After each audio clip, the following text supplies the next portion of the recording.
The Avengers radio series, a cultural phenomenon in South Africa back in the 1970s, South Africa was a country with no national television service. It wasn't until 1976 that the country would get its first taste of television broadcasts. But before that, radio was the primary medium of entertainment and information for the masses. This was the context when The Avengers, a British spy-fi series, made its debut on South African radio and became a cultural phenomenon. The Avengers was a British television series that originally aired from 1961 to 1969. The show revolved around the adventures of John Steed, a suave and sophisticated secret agent, and his various female associates. The series was a unique blend of traditional spy thriller elements with science fiction and fantasy, which set it apart from other shows of its time. While the series was hugely popular in the UK and had also made a significant impact in the American markets, being one of the rare British series given a network transmission slot, it was virtually unknown in South Africa. This was primarily due to the lack of a national television service in the country until 1976. However, as a film series, The Avengers was able to gain some exposure in South Africa through film rentals. But it was the launch of the radio series that truly brought The Avengers to the masses in South Africa. Come and listen at www.myclassicradio.net.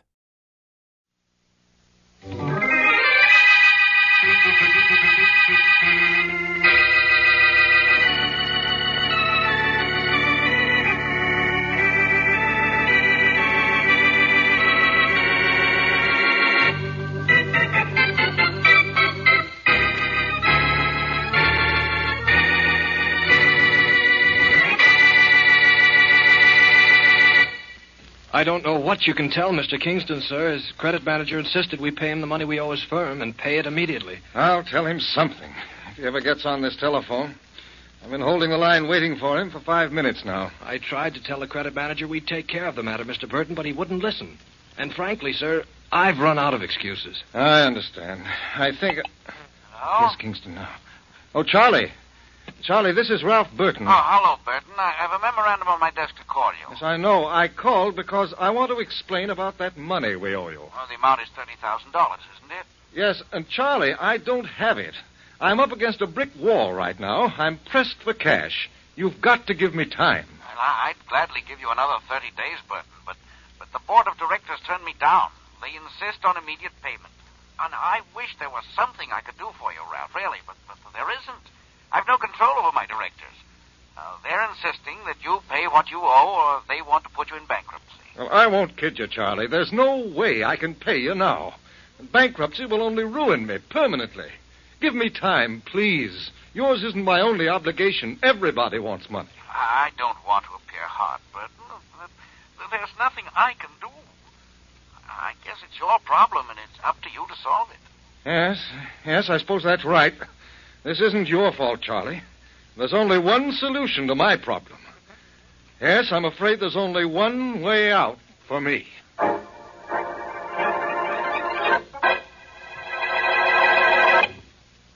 And now meet Dick Calmer as Boston Blackie. Enemy to those who make him an enemy. Friend to those who have no friend.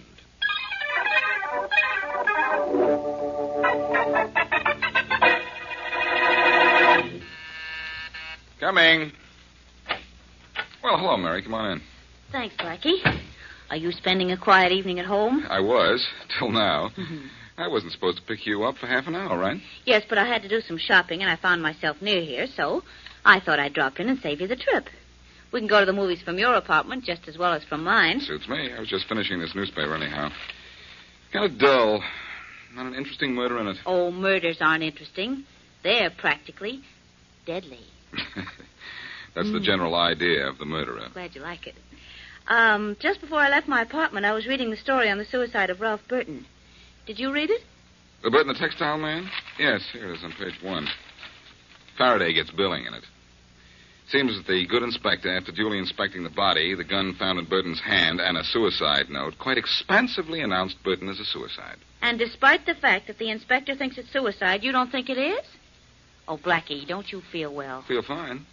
But Faraday's right most of the time, Mary. Only time he isn't is when he doesn't agree with me. Said he modestly. Somebody has to say it, and if I don't, who would? Well, let's talk about the movie we're going to see. Shall I find out what's playing? That might be an idea. Well, let me see. It's the Dorian. Well, we have a visitor. Could be no movies tonight, if it's the right kind of visitor. Come in. Hello, Blackie, Mary. Charlie Hello. Kingston. Come in, Charlie. Charlie, Blackie and I are going to a movie. Want to come? Well, some other time, perhaps, Mary. Blackie, I must talk to you. Well, of course, Charlie. Go right ahead. What's the trouble? It's the suicide of Ralph Burton. Have you read about it? Yes, of course. Well, he owed me a lot of money, Blackie, and he called me today. Perhaps I was a little too rough. I didn't realize his back was up against the wall. Oh, I'm sure you didn't, Charlie. Well, what about it? Suppose you did pressure him a little. You're not censuring yourself because he killed himself, are you? Well, yes, I am. I want you to do something about it. What could Blackie do? Well, he could find the real reason Burton killed himself. A reason that maybe wouldn't be connected with me.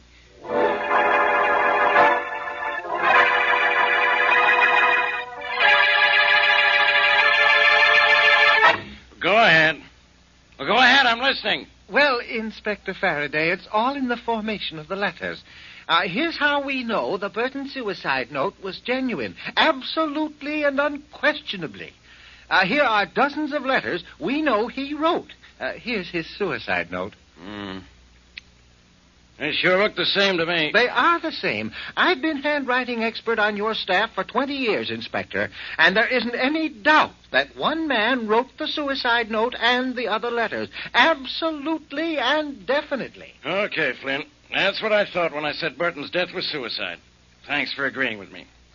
I guess this case is closed up tight. What's closed up tight? Apparently it isn't your mouth. Blackie, what do you want here at headquarters? In, for one thing, Faraday. Who's your friend? He's our handwriting expert, Joe Flynn. And I've really got to get back to my office. Actually and positively, I mean. I'll see you later, Inspector. Well, Blackie? Faraday, why did Burton commit suicide? How should I know? And there's no way of asking him now. Well, I want to know why he killed himself. And I've got news for you. I'm going to find out. You're going to find yourself out. Out on the sidewalk if you don't lay off this case, Blackie. It's closed. Sealed and solid. Sounds like a description of your head. It was closed, sweetheart, but I'm reopening it. And I'm warning you, Faraday, stay out of this case. I don't want any interference from you. Interference from me? Don't be silly. I'm through with Burton. He's a suicide. He probably had a reason to kill himself, and as far as I'm concerned, I don't... Who are you telling to stay out of a case, me? See how silly that sounds? Now maybe you'll stop saying it to me whenever I come around to help you.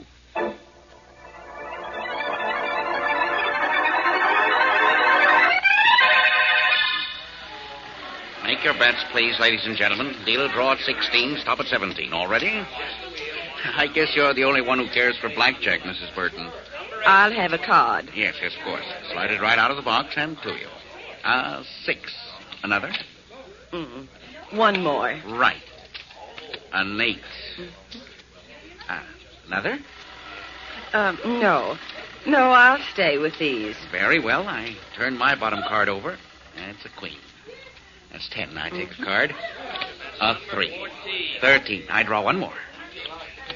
Jack. I'm over. Yeah. You win, Mrs. Burton. Kindly turn your cards up. Yes, of course. I have a 4, a 6, an 8, 18. Right. Right. Play again? Yes, I think so. Make your bets, please, ladies and gentlemen. Mrs. Burton, Yes. somebody would like to see you in the boss's office. See me? That's right, ma'am. Who is it? I don't know, Mrs. Burton. He didn't say, but it must be okay with Tony. He wouldn't be using the office. That doesn't mean it's all right with me, but I'll find out in a minute. I'll show you the way, Mrs. Burton, if you want. No, never mind, thank you. I know the way. You might tell Tony, though, that I want to see him, if you can find him. I'll tell him, Mrs. Burton. You wanted to Close see the me. door, Mrs. Burton. Yes, I wanted to see you. I'm Boston Blackie. I want some information about your husband. By the way, you don't look very heartbroken. You should have given me more time. I'd have put on an act for you. Mrs. Burton, why did your husband kill himself? As if you cared. I don't know. He just did, that's all. What are you snooping around for? The reason. And the reason why you suddenly could pay your gambling debts with him dead. You see, Tony told me that you and he were all square. now. Oh, hello, Tony. Hello, Blackie. I see you got Mrs. Burton, okay. Yes, thanks, Tony. I think I got her very okay. Tony, what's the idea of allowing this man to practically accuse me of killing my husband? Well, Blackie, you said You wanted to see Mrs. Burton on business? Well, I did. And I do. That isn't exactly like I figured you meant, Blackie. Maybe you hadn't better insult my customers, especially a lady like Mrs. Burton. I don't insult ladies. He certainly insulted me, Tony. I don't insult ladies. Look, kid, I don't like that kind of cute talk. I let you use my office, Blackie, because I'd rather you was on my side than against me. But maybe you're better vamoose now, huh? Oh, I don't think so. I'm not ready to leave yet. No? I take it back. I'm ready. Put the gun away, Tony. I'm liable to explode. Only I told you that I was here on business, didn't I? Well, I am. Only now, apparently, it's unfinished business.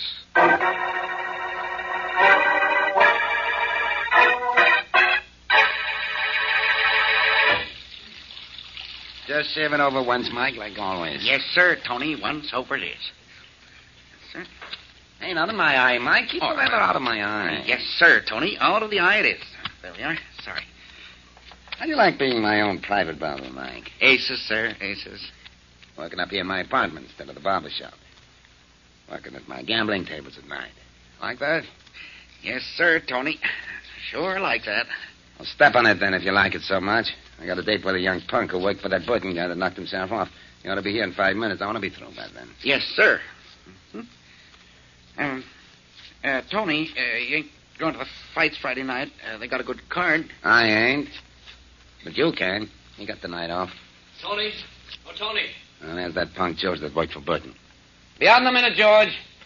Wipe the lather off, Mike. I'll be back. Yes, sir. Just a minute. There you are, sir. Yeah, that's a good boy. Huh. Maybe when I get back, you'll give me a massage. Sure, I'll do it. What was that? I said, yes, sir. That's different. Hi, George. Hello, Tony. Well, you said to come here, and here I am. Good. I got a little dough for you, Sonny. $1,000 for being a good boy. Gee, thanks, Tony. $1,000 for tipping off the late Mr. Burton's creditors that his business was going to flooey. $1,000. So he knocks himself off, and his wife winds up with 100 G's and pays me the $15,000 she owes me. Good business. There you are. 300, 4, 6, 8, 1,000. It's all yours, kid. Thanks, Tony. Oh, only you know something? My conscience is bothering me a little bit. Forget it, kid. Just think of Mr. Burton. Nothing's bothering him anymore.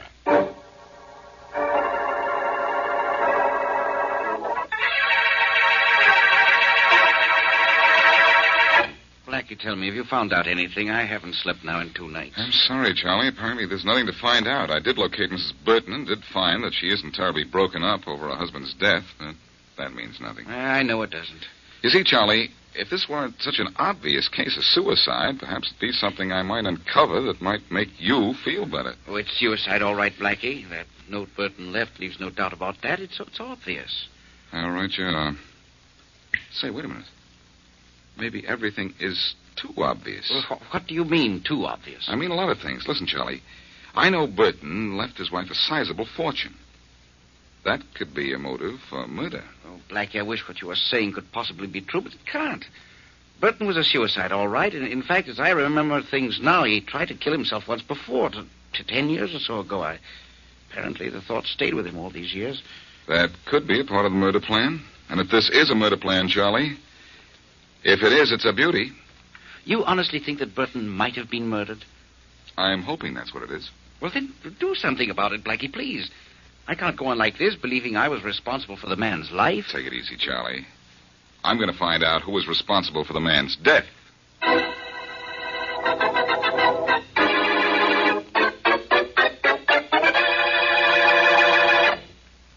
And now back to Boston Blackie.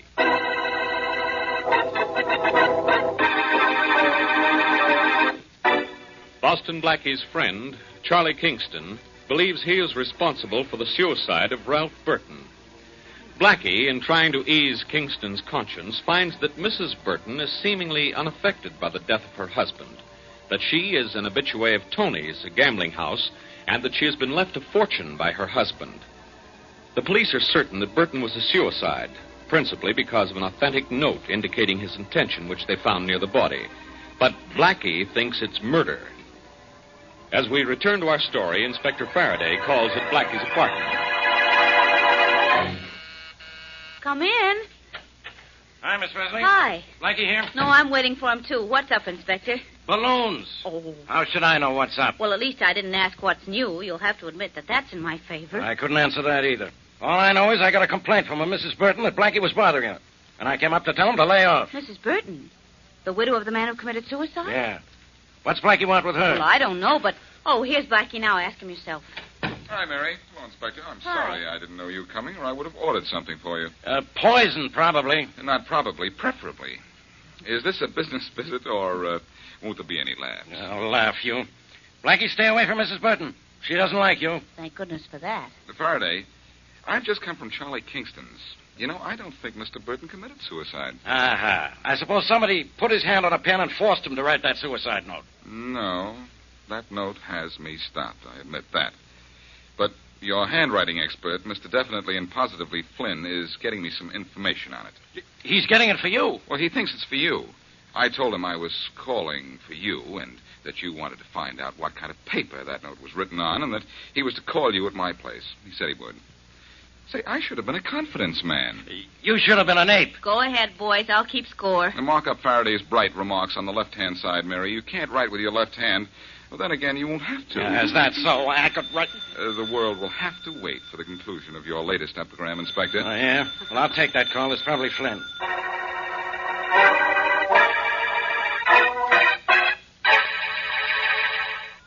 Oh, move, Blackie. Yeah? Hello? Is Inspector Faraday there? Speaking. This you, Flynn? Why, yes, Inspector. Well, what did you find out? About the suicide note? I found out something very interesting. Don't entertain me. Give me the facts. Well, the paper that note was written on was Maxwell Bond number 78, made by the Maxwell Bond Paper Company. And that's interesting? Absolutely and unquestionably. When did Mr. Burton write that suicide note? Well, just before he died, naturally. Yesterday. Why? Why? Because the Maxwell Bond Paper Company went out of business 9 years ago. Goodbye, Inspector. Blackie, did you hear that? The paper the suicide note was written on was made by the Maxwell Bond Paper Company, and they went out of business 9 years ago.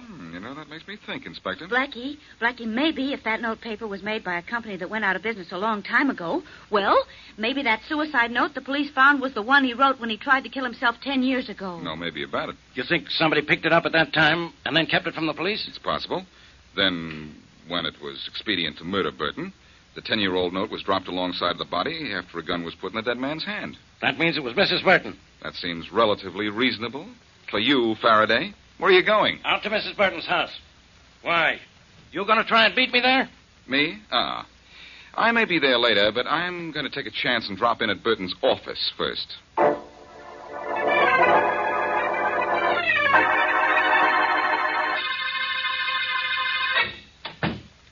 I'm George Anderson. I was Mr. Burton's assistant. You wanted to see me, Blackie? Yes, George. I want some information. I want to know why Mr. Burton was murdered. Murdered? The police said it was suicide. Forget that. Listen, kid. My friend Charlie Kingston said that he got a telephone tip-off that your late boss's credit wasn't too good. Well, how does that affect me? I had nothing to do with it. No? Well, Charlie said he thought he recognized your voice. Now, if it was your voice and you got Kingston to be tough with Burton, you're in this thing up to what passes for a chin you've got there. Blackie, I had nothing to do with any phone call. No? Maybe if I worked on you a little, your memory'd start getting better. No. Yes, I think that's a pretty good idea. I think I'll take you apart a little bit. No, don't. Don't come near me. I made the call. I had to make it. Tony paid me. Tony? Yes, Tony. So he's in this thing again, huh? He doesn't know it yet, but he's got something coming to him. Something and somebody. And the somebody is me.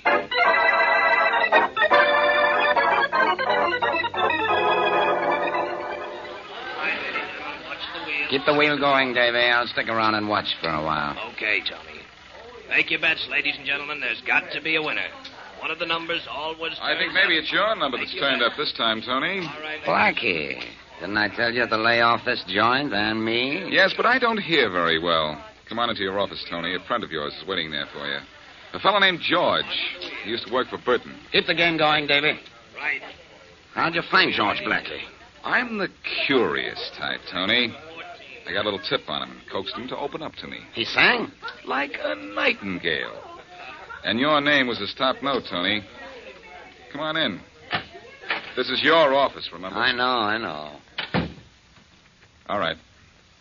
Now start talking, George. Just say what you told me. Tony, I didn't mean to do this to you, only Blackie said he'd go to work on me, so I only told him that you paid me to... Oh! You talk too much. And you don't talk enough. Come on, Tony. You've got a long speech to make. Think so? No, so. I took your gun out of the desk drawer, so don't talk too tough to me, kid. You can't back it up this time. What is it I'm supposed to talk about? The reason Burton was killed. And don't give me any of that suicide talk. Burton was murdered by his wife, I think. Very cutely, too. Very brilliantly planned. She's a smart gal, that Mrs. Burton. And if I prove this a murder, she'll find a way of throwing the heat on you. Tony, You shut up. You talk too much. So, Blackie, you think it was murder? And you think if the police find out it was murder, Mrs. Burton's going to try and put the finger on me? That's right. What are you going to do about it? I don't know. I know that dame a long time. 10, 15 years. She gets what she wants most of the time. So do I. And I got what I wanted from you just now, Tony, a little information. You know, I think I'm going to stay here for a while.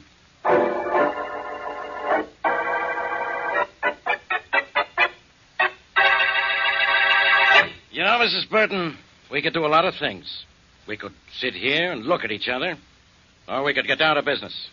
What do you mean by getting down to business, Inspector Faraday? You could tell me what you know about your husband's death. That's what I mean.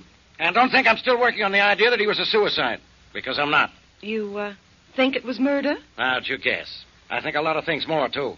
Only I'm a police officer, and I gotta have proof. But you're going to admit that you knew you'd come into a barrel of cash with your husband dead. That you didn't want him to know you were gambling, and that you owed that Tony guy a lot of money. I admit all of that.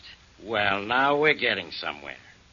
Now I want you to admit that when your husband tried to knock himself off 10 years ago, you were in the house and could have picked up the suicide note he wrote at that time. I was in the house, and I could have picked up the note. Good.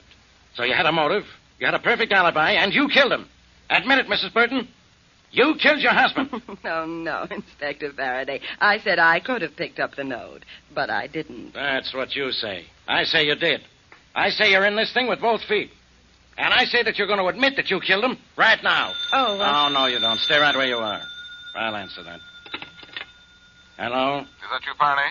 Oh, it's you, Blackie. Who do I sound like? Let's not go into a routine, Faraday. I've got news for you. You've got news for me. Look, Blackie, I'm here with Mrs. Burton. She admits everything about her husband's murder, except that she did it. Now get off this phone so I can wind up this case. Oh, so you have Mrs. Burton all ready to confess? 5 more minutes and it's a cinch. She knows she can't fool me. Well, she's the only one who can't. Faraday, I want you to listen to a friend of mine named Tony. I'm in his office right now, and he's got something to say to you. Blackie, what are you trying to pull? Quiet, Faraday. Come on, Tony. Start talking. You've got an audience on the other end of this phone that's just dying to hear what you've got to say. Now, go on, talk. All right. Faraday, this is Tony. I killed Burton. What did you say? I knew him for a long time. First time he tried to kill himself 10 years ago, I was in the house. I caught the suicide note. Then I got this big idea a couple of weeks ago when his wife couldn't get up the dough she owed me. You killed him? But you couldn't have. I have it all figured out that it was Mrs. Burton here. How could I be that wrong? How, Faraday? Well, that's easy. You've had so darn much practice.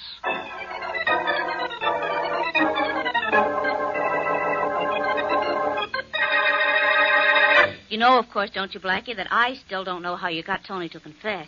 Oh, it was nothing really, Mary. When he found I was talking to Faraday on the phone, he just had to speak to him. But he couldn't make up anything on the spur of the moment, so he told the truth. That he killed Mr. Burton. Well, Charlie Kingston certainly is happy about it, but what put you on Tony's trail?